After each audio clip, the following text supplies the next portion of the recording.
জীবনে তো কত রকম চপ খেয়েছেন, আলুর চপ, বেগুনের চপ, ডিমের চপ, কুমড়োর চপ, কখনো কি নুডলসের চপ খেয়েছেন? আমি খেয়েছি। হ্যালো এভরিওয়ান, শুরু করছি একটা নতুন ভিডিও। আশা করি ভিডিওটি সবার অনেক বেশি ভালো লাগবে। যদি ভালো লাগে তাহলে অবশ্যই একটা লাইক, কমেন্ট, শেয়ার দিয়ে পাশে থাকবেন। পুরো ভিডিওটা জুড়ে আছি আমি লিপি।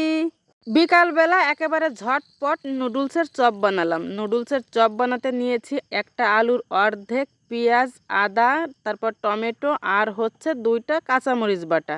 সব কিছু কেটে বেটে এখন হচ্ছে আমি একসাথে সব কিছু ভালো করে এই যে মাখিয়ে একটা ডো তৈরি করে ফেললাম।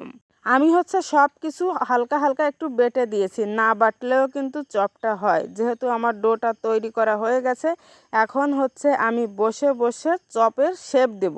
যার যেমন ইচ্ছা সে তেমন শেপ দিতে পারেন, তবে আমি একটু লম্বা লম্বা করে শেপ দিলাম, কারণ হচ্ছে আমার ছেলে টমেটো সস দিয়ে খাবে। লম্বা হলে টমেটো সস দিয়ে মাখাতে তার একটু সুবিধাই হয়। এই যে দেখেন আমি কেমন একটা শেপ দিয়ে নিলাম। এভাবে এক এক করে যতগুলো চপ হয়েছে সবগুলো চপ আমি শেপ দিয়ে নিয়েছি। এবার আমি একটা নুডলসের প্যাকেট ছিঁড়ে নুডলসগুলোকে ভেঙে নিলাম। ভাঙা হয়ে গেলে যে চপগুলো আমি বানিয়ে রেখেছি তার উপর দিয়ে ভালো করে শক্ত করে লাগিয়ে দিলাম। একটু হাত দিয়ে চেপে চেপে লাগিয়ে দিতে হবে। তারপর এই যে পাশে কড়াই গরম করেছি, কড়ার ভিতর দিয়ে আস্তে আস্তে চপগুলো আমি ভেজে নিব।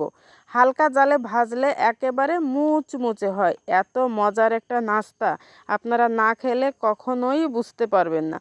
এর আগে আমি এত নাস্তা বানিয়েছি, সত্যি এই নাস্তা এত বেশি মজা হয়েছে যা আপনাদের আমি বলে বোঝাতে পারবো না। আপনারা অবশ্যই নুডলসের চপটা বানিয়ে বাড়িতে খাবেন, দেখবেন অনেক বেশি মজা পাবেন। তো আমি আস্তে আস্তে হালকা জালে সবগুলো চপ এক এক করে ভেজে নিলাম। আস্তে আস্তে ওই যে বললাম ভাজছি, কারণ আমি একটু শক্ত শক্ত মুচমুচে করতে চাই। এই যে আমার ভাজা হয়ে গেছে, দেখেন আমি কেমন লাল লাল করে ভেজে নিয়েছি। এখন আমি নুডলসের ভিতর যে মশলাটা ছিল ওই মশলাটা একটা বাটিতে নিব, এই যে আরেকটা বাটিতে নিব টমেটো সস। তারপর সবাই মিলে মজা করে খাবো। আর যেহেতু নতুন একটা নাস্তা, আমার বাবা দেখে তো চলেই এসেছে।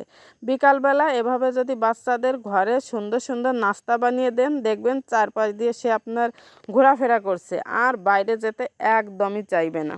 আমার ছেলেকে ঘরে রাখার একেবারে একটা অভিনব কৌশল পেয়েছি আমি। যদি বলি যে বিকালে একটা সুন্দর নাস্তা তৈরি করে দেব, তাহলে সে আর কোথাও যাবে না, আমার চারপাশ দিয়ে ঘুরঘুর করবে আর নাস্তাটা কখন হবে তখন সে খাবে।